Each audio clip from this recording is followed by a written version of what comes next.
Welcome back. Now, persistent water shortages have long plagued Okahandja, with residents frequently enduring disruptions to their daily lives. Now, despite recent assurances from the municipality regarding repairs to burst pipes, the town once again finds itself without water since Sunday. And this evening on the show, we welcome Okahandja Mayor Beatrice Kotungondo to discuss the recurring water crisis, the challenges faced by the municipality, and the steps being taken to provide a lasting solution for the community. Ma'am, good evening and welcome to the Daily Roundup. Good evening, Nina, and thank you so much for having me here tonight. Thank you so much for being here. Well, to start with, Madam Kotungondo, residents are currently experiencing another water outage shortly after the pipe burst was fixed last week. So can you clarify whether this is due to the reoccurrence of the same issue or if it's a new matter altogether? Yeah, so it is not a reoccurrence to the same issue of last week. It is, however, the same pipe that burst, but it burst on a different angle now from where. So the repaired one is still intact. It's a different area that burst this time. So under the Okahandja River yet under again? Under the Okahandja River still. Given the frequent, water supply interruptions in Okahandja, what are the underlying infrastructure challenges that contribute to these recurring issues? Well, Nina, we have to be honest here. Our infrastructure in Okahandja is quite outdated. And then also, we have an influx of population into Okahandja. So initially when the town was planned, it was planned for about 5,000 plus minus 5,000 residents. With the latest statistics from,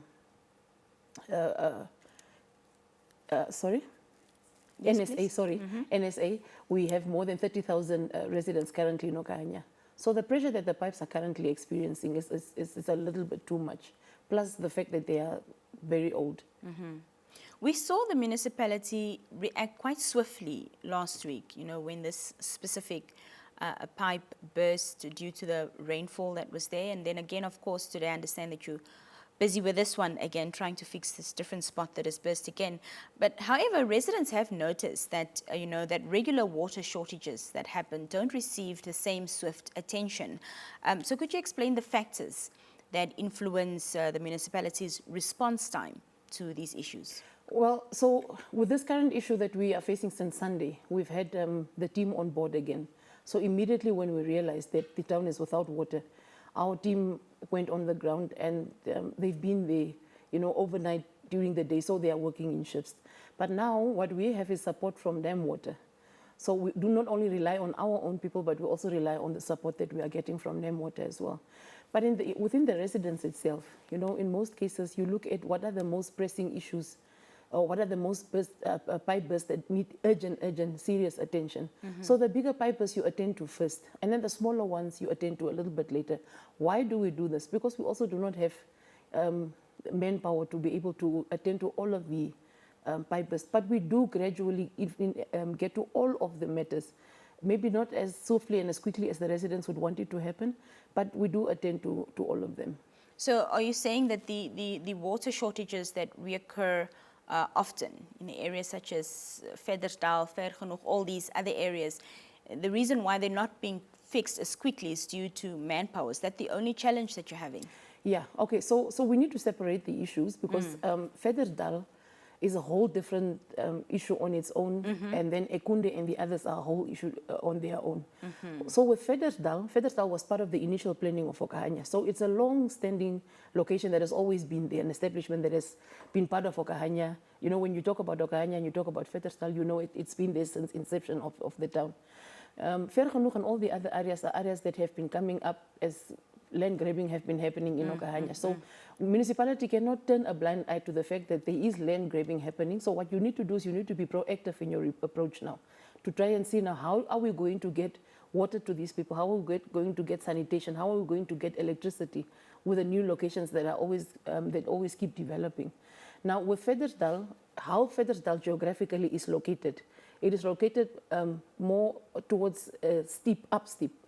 And the water supply comes from a downsteep. So now to pump the water up, that is sometimes, now with the infrastructure that we have, it becomes difficult now to pump the water. So, but what we have done in the meantime, we've removed Vetterdal from the main water line. So Vetterdal, we have connected them directly now to the NEM water line.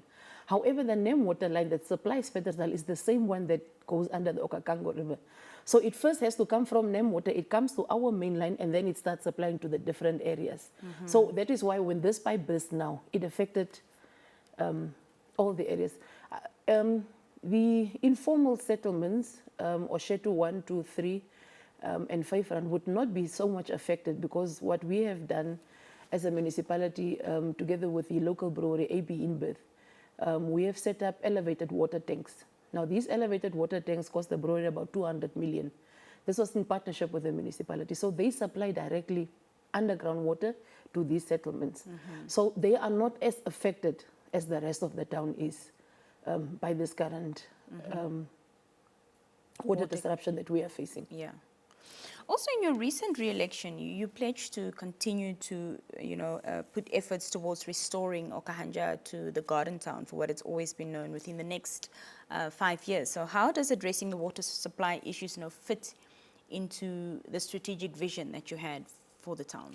Yeah, so Nina, to be quite honest with you, when you come into office, you have this big dream as to what is it that you want to do and so on. You never know what it is that you're going to find when you step into office. So when you do get into office, then you start learning about all of the challenges that you have on the ground. And you need to make work.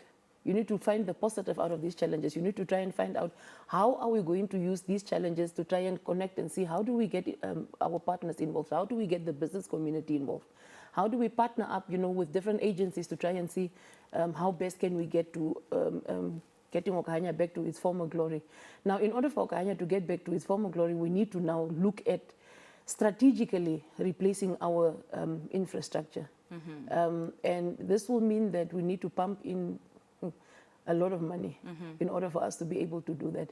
But we have started high-level conversations with government to try and see that are we able to get some of the capital projects, funded for Okahandja, so that our infrastructures we can start not only replacing, but then adding as well to the current infrastructure, because what we are currently having is not sufficient for the growing town. So we definitely need to add more to what we currently have. We also do have a lot of, no, not a lot, we do have, I think, 2 reservoirs strategically situated in the town. One is at the Extension 6 Vetterdal area. If we can revive that reservoir, which will cost us quite a few millions, but if we can revive that reservoir, we can also supply water to the central part and area of the town, meaning that we can now remove Smarties extensions 6, 7, 8, and 9 from the current water supply. That will mean that the current pipe that has just burst, when its distribution will come, it will have less pressure. So when the water comes through there, the distribution channels becomes a little bit more, meaning that it's not so pressurized anymore to send water into one direction only. So that is what the municipality is currently looking at as well. Well, that's good to hear. The municipality also recently launched a strategic plan emphasizing community consultation. So how are residents' concerns about water scarcity, being incorporated into this plan, and what role does the community play in, developing solutions? So we are very big on community meetings, community engagements, as constant as we possibly can, because when we draw up our year calendar, we factor in possible dates as to when these community meetings should be happening. Our first meetings will be happening now in April, so we divide them up into 3 quarters in the year. So you have the first quarter that you report back to the community, you get feedback from the community, and then you have 3 months again, and then you have the same meetings and so on. Also, social media, WhatsApp platforms, we have a PRO who is always on sending out information to the community as much as we possibly can. What we are trying to work on is also trying to get out a newsletter that can be easily, so when you pay your bill, you get the newsletter so that you are just up to speed with what is happening the developments around town, and how can you as a resident also contribute to building the town. Fantastic. Well, back to the matter at hand. When is this problem going to be fixed? When can we expect our water to be back? I live in Okahandja too. My viewers must know that I also didn't take a bath today. I'm joking. I managed to take a bath with some water that we stored up. But when is the water going to be restored? Nina, I was hoping that I would not find anybody on the way here asking me about the water issue. No, so what we are trying to do is we do not want to have the same. You see, we fixed the pipe last week, Sunday. It's literally 7 days later, and we're sitting with the same problem. So what we are trying to do is we do not want to have the same issue reoccurring again. In the next week. In the next week or so. So what we are now doing is we are expanding the pipe, and we are trying to take it over the river, over the Okahandja River. Right. So that it does not go through the Okahandja. It does not make sense that we are going to put it back into the Okahandja River. When rainy season is still ongoing. We know that at least until the end of April, we still expect very good rains to come. So the guys are now seriously hard at work. I was just at the site before I came here. The expansions have been done. There was a pipe that was a little bit too small that they were busy cutting. They're anticipating at around 1 or 2 o'clock they should be done. They will leave the pipe exposed when they are going to be opening up pressure, just for them to see if there are any bursts. Because what takes the most time is actually the digging and getting to the actual pipe. So that takes most time. But if it's already exposed and you start opening it up and you see the problem, it can be fixed immediately. But the guys are not going to sleep tonight. We are all not going to sleep tonight. We are definitely, I'm going back to site immediately from here, just to, the moral support and just to be there, just to understand what is going on. And then when you do provide feedback to the residents of Okahandja, you talk from a place of know-how. Yeah. Finally, what message would you like to convey to the residents of Okahandja who are currently facing these hardships? There's nobody in their life in a leadership position that will ever wake up and say, oh, I can't wait for challenges to face me this morning. I can't wait for pipes to burst, or I can't wait for electricity to be off, or I can't wait for this and that to happen. So in as much as social media, everybody has been blaming me, no, this mayor and this and this and that. You deal with issues as they come up. You don't get to know about every small thing that is wrong in the municipality until you do get there. And when you get there, you start looking at best possible ways of how you can actually do it differently, do it otherwise. Where can you get support from? So bear with us, the residents of Okahandja, including yourself, Nina, who's going back to Okahandja. We are really trying to solve the issue by early hours tomorrow morning. At least by 5, 6 o'clock, we should have water running in our taps again. Okay. But then we've also hired some consultants that they are also going to look, because the whole main idea is, like I said, to replace the infrastructure and then to shift it from where it currently is to over the bridge, so that we never ever, whoever's going to come into council this year and moving forward should not have this issue to struggle with. They should find other things that they should be struggling with, and not water issues again. Madam Kotungondo, thank you so much for your time this evening. We appreciate it. Thank you so much for having me. That was the Mayor of Okahandja, Beatrice Kotungondo, speaking to us about the ongoing water crisis and, of course, the plans to alleviate it as soon as possible that are currently underway. We'll be back after this brief break. Stay with us.